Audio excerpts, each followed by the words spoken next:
Bugun 14-oktyabr. Kuniga seshanbaga to'g'ri keladimi? Farg'onadan keldim. MN jamoasiga katiman holatim 355 ball chiqdi. Baribir xarajatlari bor ekan. Ishonib uzoqdan kelib yurmanglar. Odamlar prosta men o'zim negativ yozishardi, ishonmasdan keldim. O'zim xulosam kelib xullas bildim nimaligini, qanaqa holatligini. Ko'pchilik menga o'xshab uzoqdan ishonib kelganlar ekan.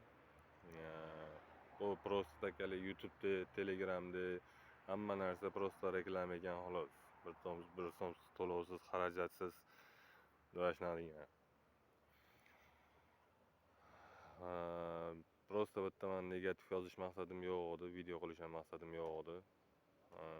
Menga o'xshab uzoqdan kelib ishonib yurganlarga ishonmanglar deb nima qilyapman. Men o'zim ko'p kommentlarda o'qib ishonmagan edim, lekin mana o'zim kelib ko'rdim ko'zim bilan. 355 katima holatim chiqdi. O'sha holat bilan ham olib bo'lmas ekan, xarajati bor ekan. Gayga, to'lovga, unga bunga xarajatlari bor ekan. Ma'lum bir miqdorda to'lovi bor ekan.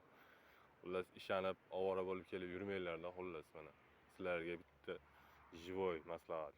Yana o'zlaring bilasizlar.